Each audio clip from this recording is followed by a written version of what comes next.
Hello and welcome to another Football Manager 2017 experiment on my channel. This time we're going to see what happens if a billionaire invests in the Dutch Eredivisie this time.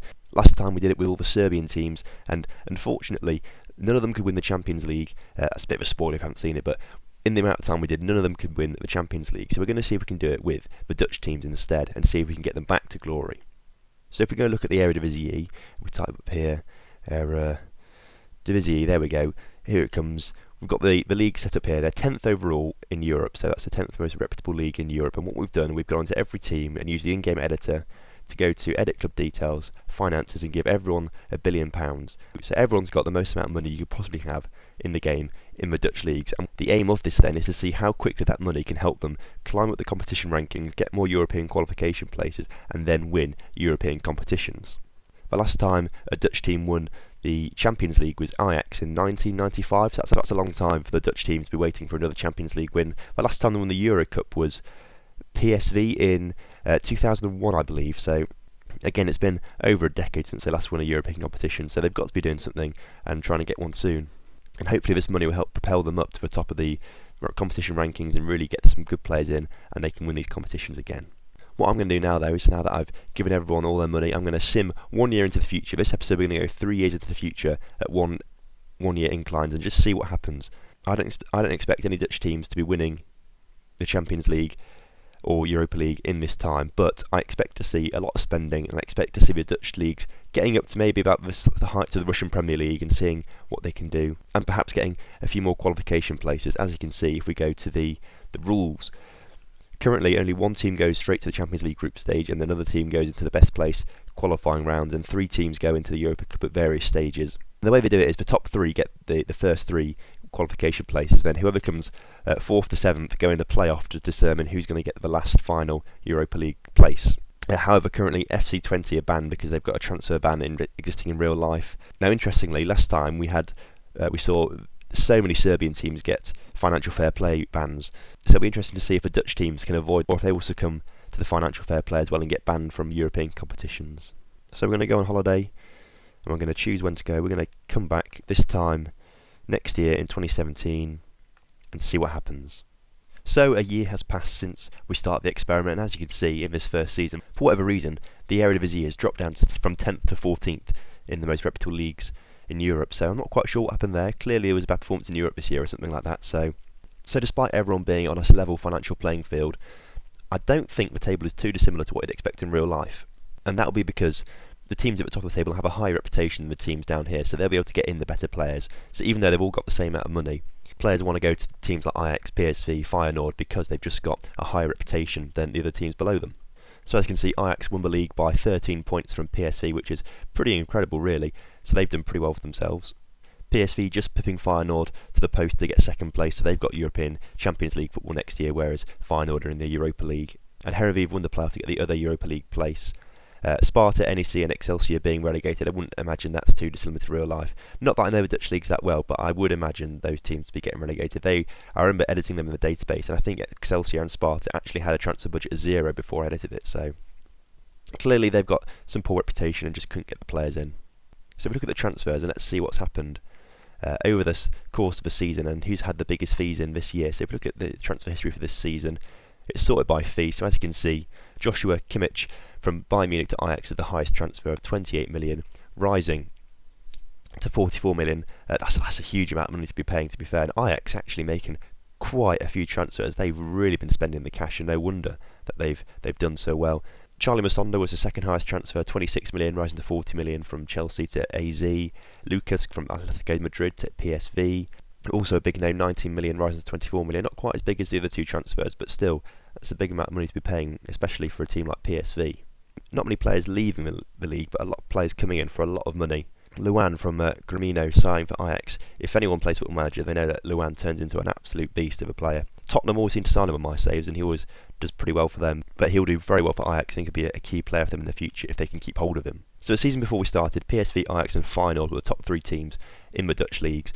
They've stayed the same, but in a different order this year. But we're going to see how they did in Europe this year, because obviously these teams must have been in Europe for this season. So we'll have a look at PSV and see how they did. If we go to their schedule, this season they went straight into the Champions League group stages because they won the league. So they played against Leverkusen, Benfica and Legia Warsaw, but 2 draws and a loss in the first 3 games, and 2 losses and a draw in the next 3 games, I think put them bottom of their group, and they didn't go through to the further rounds, which is a bit disappointing for them. But they've had a tough group, to be fair. Ajax then, let's have a look at how they did in their competition. So the Champions League best place, and they played against Rostov, where they lost overall. Actually, they lost on away goals, which has been unfortunate. So instead, they went into the Euro Cup.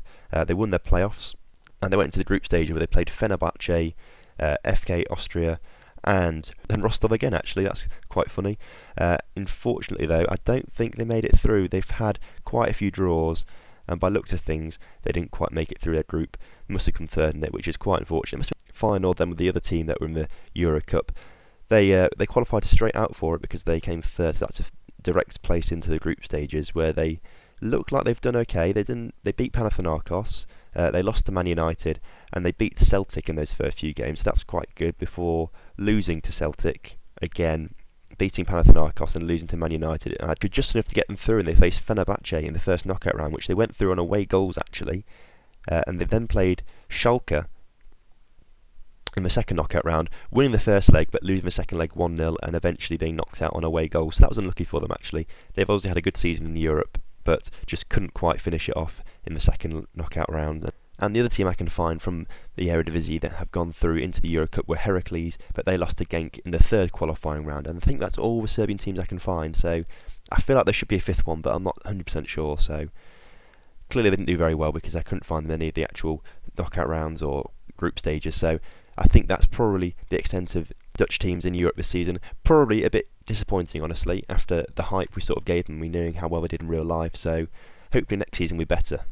Now, just before we zoom on a year in the future, because the league's dropped down to 14th from 10th in the overall rankings, it has affected continental qualification, with only 2 teams qualifying for the Champions League now, but only in the qualifying phases, and 2 teams qualifying for the Europa League in the qualifying phases. So that's why, if we go back to the stages and look at the league table, you can see that only 4 teams have qualified for Europe. So we'll have to keep an eye on those 3 teams for next season and see how they get on. So a second season has gone by, and as you can see, the Eredivisie has bumped back up to 10th from 14th last season. So clearly there's been a much better showing in Europe this season, so maybe that £1 billion is doing some good. So if we're going to take a look at the season as a whole, and let's see we have the league table. As you can see, Ajax have won the Eredivisie again, but only by 2 points this year, ahead of Feyenoord, who were in second, AZ finishing third, and PSV missing out on a top 3 spot, finishing 4th overall. They didn't win the playoffs, obviously, because Vitesse have got that other European qualification place, so they're missing out on European competition for the next season. As you can see, only MVV been relegated this season, and I think that's probably to do with how the relegation playoffs work. I think the bottom team goes down whatever, and then there's a bit of relegation playoff with the league, with the division below. So I think VV Venlo and Fortuna have managed to stay up because of that. Let's have a look at some transfers then for the season. Who's been spending big? Apparently, Christian Bassong has gone from Henan to Zwolle for a massive 42 million, with 70 million rising to, which is absolutely incredible. Again, all these transfers are just players coming in. No one's really leaving. The Dutch division are just having an influx of players. Players like Fred, he's joined from Shakhtar for 23 million, rising to 29 million. Gil Diaz from Monaco to Feyenoord for 17, rising to 24 million. Idris Doumbia from Anderlecht, 13 million, rising to 21 million. Costa from Wolves, he's gone for 10 million, rising to 17 million. So some big transfers being made, so a lot of money. Not the huge ones you'd probably be expecting, like a team with £1 billion to make. But that's just because of the league's reputation and the team's reputation. That's why. Ajax not spending as big this year. Last year they were the dominant team spending, as you can see, looking at all that, just Ajax. This year, Feyenoord being the biggest spenders, I think, probably followed by AZ. So if we look at who qualified for Europe last season, let's have a look. So Ajax did, didn't they? They were in the Champions League. Let's have a look at their schedule for this season. They went straight into the group stages against Moscow, Seville and AC Milan, and they seem to have lost just about every game, and I think they have lost it. Oh, they got a 1 point against Seville, so obviously they came bottom of their group and didn't progress any further than the group stages. PSV were the other team then in the Champions League. They got through the first qualifying round of theirs against Anderlecht, beating them 2-1 on aggregate, but then couldn't beat Dynamo Kiev over 2 legs from the best placed playoff. So unfortunately they were put down to the Europa League, where they've had Lazio, Hajduk and Lokomotiv Moscow, and it looks like a tough group, and I don't know if they managed to get through looking at these results. They've had a loss, a win, a loss, a win, a draw and a win. That might put them third. I'm not sure that's going to be good enough. And looking at the rest of the fixtures, it wasn't good enough. Unfortunately, PSV couldn't advance to the group. I assume they came third there, Hajduk finishing 4th. Feyenoord were the next team that were in the competitions. They went straight into the Europa League, I think. They had to play some qualifying rounds, so they beat this team, Stabæk. They beat them quite comfortably, and then they beat FH very comfortably in the second qualifying leg. So they went into their group stage, and by the looks of things, it looks like they've advanced through, beating Rosenborg, Zenit, and PAOK. It looks like they won their first 3 games, and then won most of the rest of the games. So they went through into the next round where they played Lokomotiv Moscow and beat them quite empathetically, actually. That was quite good for them. Unfortunately, they were knocked out in the second qualifying round by Borussia Mönchengladbach, so that's still the furthest a Dutch team's got so far in the Europa League. Heerenveen were also the team that were in the Europa League this season. Let's have a look how they did. They won the playoffs, and they managed to get knocked out in the Eurocup third qualifying round by Genk, so unfortunately they didn't progress any further, and for whatever reason the league's bumped back up to 10th, and I can't really see much of an improvement from last season's results at all, if anything, so not quite sure how that works too much, but that seems to have been what's happened. We're going to go another year into the future now, see how they do. So we're back now for the final time in this episode, and as you can see, the Dutch division has stayed in 10th position overall, so it stayed consistent at least. It's not dropped down to 14th after it was, I don't know what happened there, but we're back in 10th and it's still staying in 10th, so perhaps nothing too major happening in Europe. Let's go and look at the league and see what happened in the league then.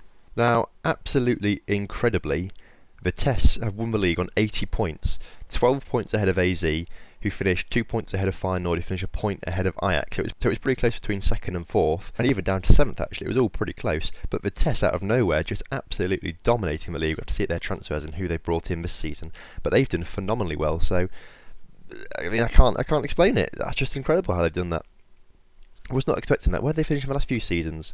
They finished 5th last season and 5th the season before, so logical step was to break into the top 4, but they've just absolutely smashed it by winning the league by so much. Ajax obviously had quite a poor season because they've won the last 5 games and only just caught up with Feyenoord, who've only got 7 points from the last 5 games, so Ajax must have had quite a bad season to have to try and get it back at the end. In fact, let's have a look at the past positions, and we look at Ajax, and now I suppose they were there or thereabouts, but at the start of the season they were pretty rubbish. They had a bit of mid-table mediocrity in the middle of the season and sort of got into the top 4 right in the last 2 days of the season. That was the highest finish of the season, so they did well, but interesting to see how the former champions have suddenly dropped down a little bit in the table. Let's look at some of these transfers then, because I'm very interested to see what Vitesse have done. They've signed 3 players that were quite big transfers, 16, 15 million each, rising to 20 million, 2 of them. But they're not up there with the highest ones, and actually the transfers have slightly calmed down from previous seasons. But again, most of these players are coming in to Holland rather than leaving. If you look at Herving Loanzo, he's left Ajax to Real Madrid, but other than that, there's no one really leaving at all actually looking at this. Everyone's coming in. There's also quite a bit of inter-Dutch transfers being made, so Idris Doumbia moved from AZ to Ajax. He only just moved there actually, I think, as well, and Cerny moved from AZ to Feyenoord, Nuri from PSV to Feyenoord. Vitesse signing quite a few players. In fact, most of their players came from other Dutch teams apart from Heidemann from Bournemouth. He came from 11 million. He came in for 11 million for Vitesse, but clearly they've built a very good team there. Some notable transfers including Niang, Pato, Carlos Vela. There's some actually quite big names coming into the Dutch Eredivisie at the moment, so no wonder teams like Vitesse are starting to win it. They can attract some good players. Let's have a look at how much they spent themselves actually, because I'm fascinated at how they've won the league this season by such an empathetic margin. So they spent 97 million this season on players. That's huge, to be fair. What have they done in recent years? The season before they went 60 million, and the season before they went to 34. So they really opened up the bank balance today and had a look. Let's see if they've got a sugar daddy or something. If we edit the club details, finances, they haven't got a sugar daddy, but they've just been wise spending the money, I suppose. They've still got half their starting budget left, so that's quite good for them. So if we go back one season, then we can see that Ajax won the league last year. So let's see how they did in the Champions League this season that they've just had. They went straight into the group stages, of course, for winning the league. They faced Chelsea, Red Bull, is that Salzburg or Vienna? Salzburg, and Atletico Madrid. So that's quite a tough group. They beat Salzburg but lost to Chelsea and Atletico in the first 3 games. And in the second 3 games, lost to Atletico, lost to Chelsea, and drew with Red Bull. So I don't think they came third in their group even. And actually looking down here, they did. They managed to come third somehow got third. Must have been Red Bull Salzburg having a very, very poor competition, but Wolfsburg with the opposition, and they won the first leg 2-0, but lost 2-0 away from home, and then lost on penalties in the first knockout round. So that's unfortunate for Ajax. Feyenoord finished second, so they were also in the Champions League. They were in the qualifying stages. How did they do?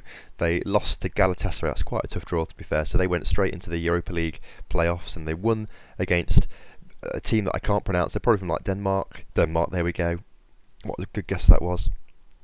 And they were straight into Euro Cup Group D, where they faced Augsburg, Ferreira and Liverpool. They lost to Liverpool but beat the other two teams in the first 3 games, and then they drew with Liverpool and then beat the other two teams again, so they qualified obviously. In the first knockout round they faced AC Milan, which is the tough draw, and actually they did really well. They drew 0-0 at home but only lost 1-0 away from home, so they were close, but unfortunately for them they just couldn't make it into the second knockout round. AZ were third then. Let's see how they did in the Euro Cup. That's what they qualified into. So they got into so they beat Thun in their first qualifying round and then beat this team, Strajan, empathetically really in the second qualifying round. That was quite easy for them. They went into Group E against Roma, Dnipro and AEK, beating them all in those first 3 games. In the second 3 games they won 3-0, lost 3-0 and won 3-0. So they very easily went through. I think they seem to have a good run of games there. They went to the first knockout round where they played Olympiacos. They drew 0-0 away to Olympiacos but then drew 1-1 at home, so they went out on away goals unfortunately. So all these teams reaching the first knockout round of the Euro Cup just not getting through. It's quite unfortunate. And Vitesse were the other team that were in the European competitions. They started in the second qualifying round beating Dundee, then managed to beat Vigo and Mainz in the other qualifying rounds. And in Euro Cup Group B they faced Maccabi Tel Aviv, who they beat, Fenerbahce, who they also beat, and they drew with Olympiacos. That's a good start. They then beat Olympiacos, beat Maccabi and beat Fenerbahce. I lost to Fenerbahce actually, but I think that should be enough to set them through. It was enough to send them through, where they faced SK Rapid Wien and they won 4-0 aggregate in the first knockout round. So finally a team getting through to the second knockout rounds, where they faced Braga, who they drew 0-0 with both legs but won on penalties. So they're through to the third. So they're through to the quarter-finals, where they came up against Olympiacos once again from their group stages. They drew 2-2, drew 0-0. But it looks like they went out on away goals because Olympiacos drew 2-2 with them at home. So that was the end of their run for Vitesse, unfortunately. But that was a fantastic run of form for them. So overall, Vitesse just had a wonderful season. This is probably the team to watch now for the future episodes. If we look at the rules again, as they're back in 10th place, one team does qualify for the Champions League group stage again, one team for the best place playoffs, and then 3 teams qualify for the Europa League. So that's pretty good for them. We've got some more qualifying places back, and hopefully in the future they can get higher and higher again. So that's it for this episode. We've done 3 seasons into the future. Next time round we're going to go 6 years into the future, split over 2 3-year periods. So next time there'll be a bit more progress and we can do a bit more analysis of the teams as they get into Europe and how they go about spending their £1 billion that they have been given.